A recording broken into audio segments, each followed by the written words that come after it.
Mesdames et messieurs, bonsoir et bienvenue sur Médien TV. Transformer en profondeur les secteurs de l'eau, de l'électricité, des énergies renouvelables au Maroc, c'est le sujet de question d'actu ce soir. Transport de l'eau, dessalement, interconnexion électrique, centrale à gaz naturel et projets d'énergie renouvelable. Et ce chiffre, 150 milliards de dirhams, c'est le montant qui devrait être mobilisé dans le cadre de ce mémorandum d'entente conclu par le fonds Mohamed VI pour l'investissement, Nareva et Taqa Morocco avec le gouvernement et l'ONE pour le développement de nouvelles infrastructures de transport de l'eau et d'électricité ainsi que de nouvelles capacités de dessalement d'eau de mer et de production d'électricité à partir de sources renouvelables et de gaz naturel. Un programme stratégique dont on va parler ce soir avec vous, Zakaria Firano. Vous êtes professeur d'économie à l'Université Mohamed V de Rabat. C'est un plaisir de vous avoir avec nous dans cette question d'actu. Plaisir partagé. Bonsoir aussi aux téléspectateurs. Avec nous également Monsieur Larbi Ouassrine. Vous êtes directeur général de South Petroleum Company. C'est un plaisir. Bonsoir à vous. Plaisir partagé. Merci pour votre invitation. Merci de l'avoir accepté. Alors, Monsieur Firano, ce mémorandum d'entente, tout d'abord, quels sont les enjeux? Les secteurs, en tout cas, sont importants, des secteurs clés. On parle d'énergie, on parle d'eau, on parle d'électricité. Oui, bien évidemment. Je pense qu'aujourd'hui, ces signataires ou les signatures qui ont été effectuées viennent un peu corroborer le protocole d'entente qui a été signé par notre auguste souverain, je pense il y a 18 mois maintenant, et qui était entre le Royaume du Maroc et aussi les Émirats arabes unis. Et donc, automatiquement, là, on est dans la concrétisation de ces projets structurants qui vont un peu structurer l'économie marocaine, pas uniquement de façon aussi simple. Ça va structurer un peu la production énergétique au niveau marocain. Et donc, ça va permettre de résoudre quelques problématiques centrales, que ce soit par rapport à l'ambition des énergies renouvelables, que ce soit par rapport à la problématique de l'eau, mais également, et ce qui est le plus important, ça va résoudre encore la problématique de stockage et de transport des énergies. Et surtout, on parle d'électricité. D'ores et déjà, il faut indiquer que normalement, le chiffre qui a été casqué, ça veut dire on parle de 13 milliards de dollars, l'équivalent à peu près de 150 milliards de dirhams, c'est un chiffre très colossal. Donc on est en train de parler d'un investissement aux alentours de 10% du PIB marocain. Et donc ça va changer premièrement la structure de l'investissement dans le secteur et aussi ça va résorber une problématique très centrale dans laquelle parlaient plusieurs experts ou de laquelle parlaient plusieurs experts, c'est la problématique du transport énergétique. Aujourd'hui, nous avions une plateforme de transport énergétique, je parle transport d'électricité et aussi de l'eau, qui se basait uniquement sur les énergies qui sont des énergies fossiles. Là, on parle un peu de ce qui est produit par l'ONI, etc. Mais aujourd'hui, nous avons des acteurs qui rentrent dans le secteur privé. Vous avez cité tout à l'heure Taqa Morocco et d'autres acteurs qui vont permettre de donner un nouvel élan par rapport à, que ce soit à la production énergétique, ou aussi son stockage et aussi sa distribution. Et donc cela nécessite premièrement des moyens qui sont colossaux. Et donc nous avons ce portefeuille de 13 milliards de dollars et également nous aurons des acteurs internationaux qui vont rentrer en jeu, qui vont permettre également d'augmenter le capital humain en la matière. On reviendra... Je vais juste indiquer, troisième élément, c'est que ces acteurs ne vont pas rentrer uniquement dans la logique d'investissement dans le territoire marocain. Il y a aussi les investigations par rapport à notre partenaire, les Émirats arabes unis, par rapport à ce qu'on appelle le projet gazoduc Maroc-Nigeria. Et donc, automatiquement, nous avons également 25 milliards qui sont aussi en termes de négociation aujourd'hui pour pouvoir un peu résoudre, pas uniquement la problématique énergétique au Maroc et aussi pour, je dirais, les partenaires commerciaux et aussi les partenaires européens et américains, mais également pour les 13 pays par lesquels passera le gazoduc. On va revenir sur cette question de coût énergétique tout à l'heure et des retombées économiques de ces projets, méga-projets. Monsieur Ouassrine, justement, comment ce méga-projet de souveraineté hydrique et énergétique positionne aujourd'hui le Maroc sur le plan régional, mais aussi à l'échelle internationale?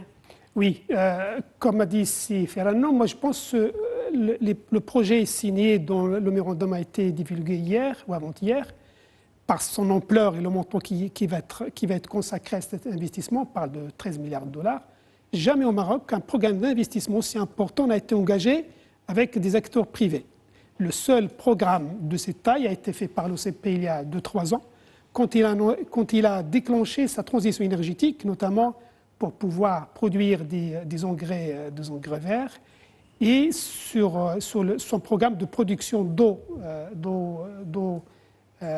pour ses unités industrielles et son programme d'investissement sur l'électricité verte. Donc, le seul aujourd'hui jusqu'à présent de l'histoire du Maroc, c'était l'OCP. Maintenant, on a un deuxième cas de figure, un deuxième cas réel, avec des partenaires marocains et des partenaires émiratis. Quoique l'entreprise qui fait part de cet investissement, c'est une société marocaine en fait, qui est cotée à la bourse de Casablanca, ou le Constat TACA Morocco, mais en fait avec un actionnariat émirati. L'importance de ces accords, à mon avis, c'est les deux volets les couvrent. Le premier, c'est l'eau. Et on a vécu ces 2 dernières années un stress hydrique incroyable, étant donné que nous avons vécu 7 années de sécheresse consécutive, qui nous a créé un stress, qui nous a créé un déficit pluviométrique important, qui a été en fait ressenti sur l'approvisionnement de certaines régions, à tel point qu'on a été obligé, durant certaines périodes de l'année, de rationaliser la distribution d'eau sur certaines villes.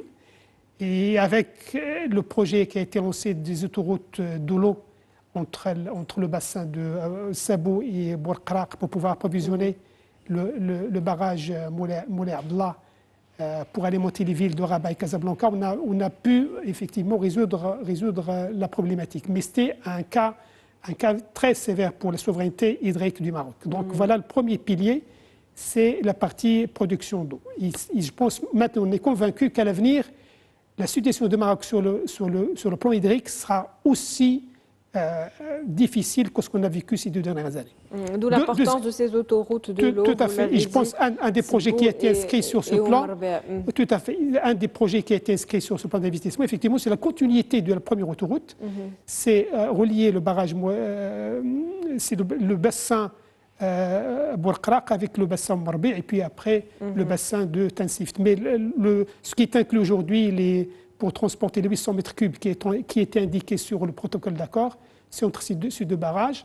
En détail, c'est un tronçon de 200 km donc pour approvisionner le barrage Marbi, étant donné que la région de Beni Mellal effectivement connaît ces dernières années effectivement un déficit également pluviométrique très important. Donc ça c'est très sur la partie hydrique. Maintenant sur la partie électrique, le Maroc est signataire des accords de Paris sur le changement climatique et s'est engagé effectivement à opérer sa transition énergétique à l'horizon 2050. Mais le Maroc a anticipé un peu pour dire que moi je serais capable de faire ça même avant cette échéance qui a été fixée par les Nations Unies à 2050. À partir de celle, il devait investir massivement sur les 3 composantes du secteur électrique, à savoir la production, le transport et la distribution. Un des maillons faibles au Maroc aujourd'hui, c'est la partie production. Étant donné que l'investissement requis pour investir sur l'électricité, c'est très lourd. Seul un acteur public aujourd'hui peut le faire. Et d'ailleurs, si on voit les montants qui vont être consacrés sur cet aspect à la partie production d'électricité, il est très important, puisqu'on parle de 1200 mégawatts renouvelables qui ont été inscrits sur le protocole, sur les régions sud du Maroc. Et le consortium s'engage effectivement à les investir sur un horizon assez proche. Donc c'est très important. Deuxième aspect, c'est le transport. On a un bassin de production des énergies renouvelables qui est au sud du Maroc, sur la région de Dakhla al Ayoun. Et puis un bassin de consommation qui est un peu plus au nord du pays, aux alentours sur la région de Casablanca, sur la région centre. Donc le projet consistait à faire ramener cette électricité verte du sud du Maroc vers le centre. Et de là, via le projet de la ligne haute tension de 1400 km, avec une puissance de 3000 MW, qui va permettre de transporter cette électricité verte qui va être produite sur les régions sud vers le centre, sur le bassin de consommation. Et puis la partie distribution également, avec juste rappeler qu'on parle de 1400 km, le réseau actuel de distribution d'électricité, de transport, il compte 29 000 km. Donc, ça place un petit peu, en tout cas, le Sahara marocain aujourd'hui au cœur de cette transition qui se fait non seulement au niveau de l'eau, mais aussi au niveau de la transition énergétique et donc de l'environnement et du climat. C'est une région capitale aujourd'hui pour le Maroc pour sa transition énergétique. Les principaux projets, que ce soit sur l'éolien ou sur le solaire, vont être faits sur ces régions. Et le tout, effectivement, c'est de pouvoir acheminer cette électricité qui va être produite sur ces régions vers des bassins de consommation.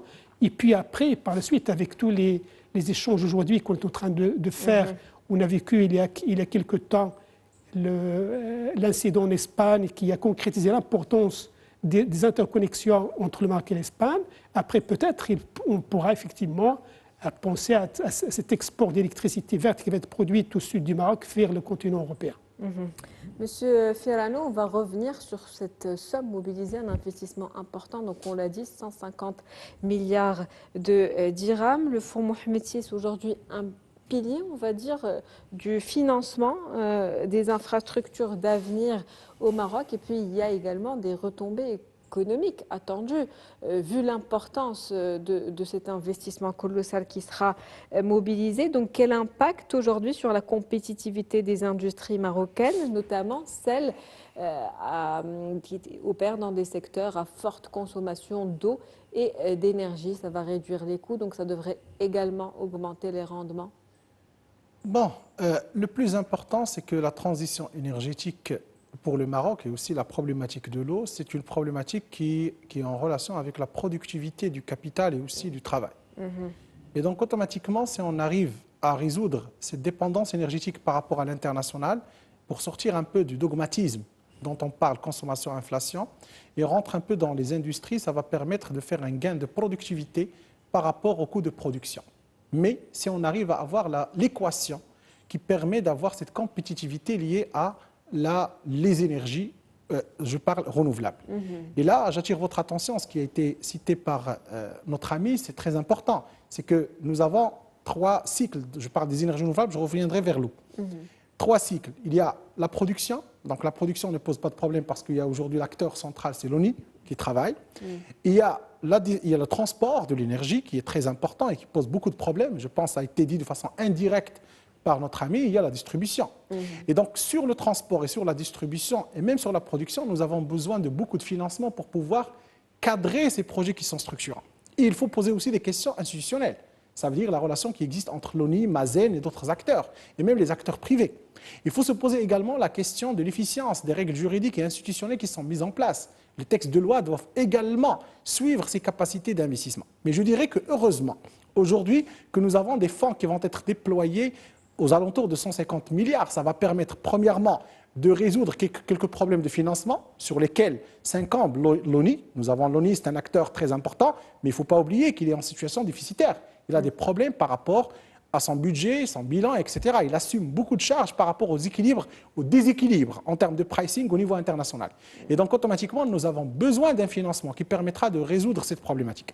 Deuxièmement, ce financement va permettre d'alléger la problématique de la recherche et développement. Nous parlons de l'eau, nous parlons de la capacité de dessaler l'eau de mer, mais vous savez très très bien que ça consomme énormément d'énergie. Et donc là, pour parvenir à ce dessalement de l'eau de mer à travers les énergies renouvelables, c'est une technologie à haut niveau. Il n'y en a que 2 acteurs, je pense, au monde qui sont maîtres de ces technologies. Il y a le Japon, je pense, si je parle de façon plus... Je réfléchis comme ça. Il y a l'Espagne également, qui est un acteur très important en la matière. Et donc, pour pouvoir réduire ce gap technologique, nous avons besoin de ce financement. 3e élément très important, c'est un peu les règles juridiques. Aujourd'hui, si on est producteur, je dirais, chacun des citoyens peut produire de l'énergie renouvelable. Dans votre maison, vous pouvez placer un panneau solaire, vous pouvez effectuer. Mais maintenant, est-ce qu'il y a un texte juridique qui permet ce qu'on appelle de réguler cet instance-là? Il y a également un élément très important, c'est la concordance avec le régulateur. Nous avons un régulateur, l'agence de régulation de l'électricité, qui est très importante et qu'il faut qu'il rentre dans ce mail-là. Et en plus de ça, nous avons besoin des acteurs privés qui sont plus flexibles, comme Taqa Morocco, comme Navera, etc., qui doivent rentrer pour pouvoir permettre cette innovation. Devant cette équation, je pense que le financement, ou les accords qui ont été, ou les mémorandums, ou je dirais protocoles qui ont été signés, dépendamment de la notion juridique qu'il faut donner au concept, mais je pense que là, nous avons un financement qui est là, qui pourra résorber les problématiques qui sont existantes aujourd'hui dans cette question d'énergie renouvelable.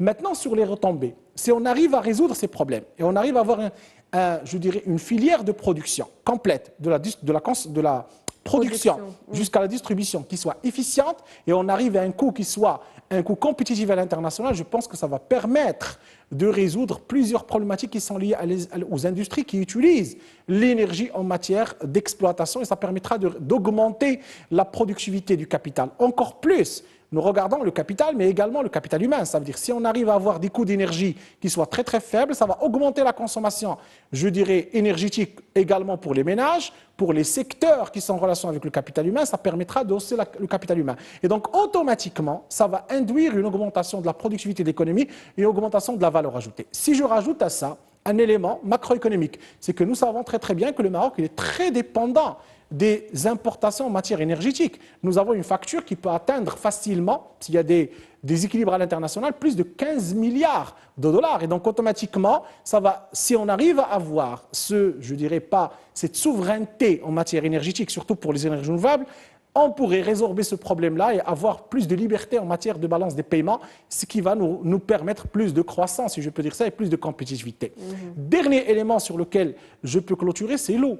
Nous savons aujourd'hui que si on n'arrive pas à résoudre la problématique de l'eau, nous avons 13 à 15% du PIB qui sera toujours perdu. L'agriculture marocaine, qui reste tributaire de l'eau, qui reste tributaire de la pluviométrie, elle a besoin d'une certaine correction, je dirais une correction par rapport aux stratégies qui sont déployées pour l'eau. Et donc aujourd'hui, le dessalement de l'eau de mer et aussi les autoroutes d'eau, c'est une solution qui permettra de résoudre quelques problématiques, soit en mutualisant les ressources, et là on a besoin de financement, on parle d'un supplément de 200 km qui nécessite un financement, et deuxièmement, ce qui est le plus important, c'est que les stations de dessalement de l'eau de mer, il faut les connecter avec les projets structurants des énergies renouvelables. Pourquoi? Parce qu'aujourd'hui, il ne faut pas qu'on tombe dans ce piège, il faut prendre le secteur dans son ensemble. Ça veut dire qu'il faut qu'il y ait une concordance, une cohésion entre les différentes stratégies énergie renouvelable et eau, parce que c'est dépendant. Et si on n'arrive pas à avoir cette dépendance, ça ne va pas réussir et on ne pourra pas résoudre à la fois la problématique de la productivité au niveau agricole, et je citerai, je vais le dire de façon directe, le secteur qui a connu la plus grande décadence en matière de productivité, c'est le secteur agricole. Et donc là, pour résorber cette décadence ou cette faiblesse de productivité ou cette perte de valeur ajoutée au niveau agricole, il faut obligatoirement qu'on s'inscrit dans des projets qui permettront la souveraineté par rapport à l'usage de ce qu'on appelle la ressource naturelle qui est l'eau. Et donc automatiquement, je pense que les 150 milliards qui sont rentrés aujourd'hui, c'est une des solutions qui permettra de accélérer cette destination, ou je dirais cet objectif de souveraineté par rapport à l'eau. En tout cas, un potentiel à explorer pour des retombées économiques attendues. Il faut aller aujourd'hui, vous l'avez dit, vers l'autosuffisance énergétique, et cela passe par une coopération renforcée entre les différents acteurs et différentes institutions qui sont impliquées. Monsieur Ouassrine, allez-y, vous voulez relever quelques points qui ont été cités. Par rapport au coût de l'énergie, il faut savoir qu'aujourd'hui, les énergies renouvelables ont un coût de production le moins faible sur le marché. On a sur l'énergie solaire, on peut baisser jusqu'à 15 centimes le kilowatt. Alors que, comparativement à l'électricité qui est produite au Maroc aujourd'hui à partir du charbon ou du fioul, ça monte jusqu'à entre 70 et 80 centimes le kilowattheure. Donc vous avez une différence assez importante. Également, la partie éolienne, il permet d'avoir un coût de production aux alentours de 30 centimes le kilowatt. Donc ça vous donne une idée importante sur les économies que le Maroc peut faire en s'orientant vers les énergies renouvelables. Mais bien sûr, pour ce faire, il faudra des investissements massifs et importants pour pouvoir convertir notre production électrique aujourd'hui, qui est basée à 64% sur le charbon, vers d'autres sources renouvelables, notamment l'éolien et le solaire. Deuxième point par rapport à l'eau, et là c'est très important. La consommation nationale d'eau aujourd'hui, aux alentours de 16 milliards de mètres cubes par année, dont 12% à la consommation humaine, c'est-à-dire la consommation domestique, et 85% c'est l'agriculture. Ces dernières années, effectivement, avec le stress hydrique, la consommation qui était destinée à l'agriculture a baissé. C'est pour cela que les rendements de l'agriculture ont baissé. C'est tout à fait normal. Aujourd'hui, on voit que sur les projets de dessalement qui sont en train de développer, généralement, il y a une partie qui est réservée à la partie agriculture. Et sur le chiffre qui a été avancé sur le mémorandum qui a été signé, on parle d'un volume de 900 millions de mètres cubes pour la production. Comparativement à ce que je viens de dire, c'est-à-dire 1,6 milliard de consommation aujourd'hui, que ce soit la partie domestique, la partie industrielle. Donc on est déjà à peu près, ça va couvrir aux alentours de 60% de la consommation marocaine. Donc voilà déjà un gros volume d'eau qui va être, à travers la partie dessalement, qui va être réservé à la consommation. Et comme ça, on va sécuriser l'approvisionnement en eau potable pour l'ensemble de la population à l'échelle nationale. Un des éléments importants, c'est que sur le protocole, il est bien indiqué que le coût de production de l'eau ne doit pas dépasser 4,5 dirhams le mètre cube. Il est bien indiqué que ce consortium avec lequel l'État a signé cet accord s'engage à offrir un prix de production d'eau moins que 4,5. 4,5 à titre de rappel, c'est le prix qui a été offert, c'est le plus bas aujourd'hui sur le marché marocain, qui a été offert par le consortium qui est en train de développer la station de Casablanca, la grande station qui va produire aux alentours de 300 millions de mètres cubes par année. Donc juste pour situer le pour contexte. situer un mot sur l'innovation technologique qui est aussi au cœur de ce chantier colossal. Quel défi aujourd'hui vis-à-vis de l'utilisation de la technologie, de l'innovation technologique dans ce domaine particulier? À mon avis, le Maroc a une chance inouïe avec ce projet, non seulement en termes d'infrastructure et d'investissement sur la partie infrastructure, mais également développer un tissu économique et industriel qui va développer une certaine maîtrise des deux aspects qui sont liés à la production de l'eau et à la production des énergies renouvelables. Il ne faudra pas que ce montant qui est assez important, pas de 140, 150 milliards de dirhams, soit effectivement fait ou dépensé à travers des opérations d'import de composants qu'on va monter sur place. Non. Il faudra que, à mon avis, je pense, le souci également va être présent du côté gouvernemental pour pouvoir mettre un tissu économique avec un transfert de savoir-faire, avec un transfert technologique sur ces domaines. Et je pense que Sa Majesté l'avait déjà indiqué sur le dernier discours du trône, pour pouvoir faire localement une industrie qui répondra aux besoins actuels et futurs du Maroc sur ces deux aspects de l'eau et de l'énergie renouvelable, pour pouvoir monter un tissu économique, pour pouvoir capter le maximum de valeur ajoutée locale, comme ça, pour développer une industrie qui, c'est vrai, qui n'est pas encore aujourd'hui très développée, mais offrir une expertise marocaine à la fois locale, mais également qu'on pourra demain exporter vers d'autres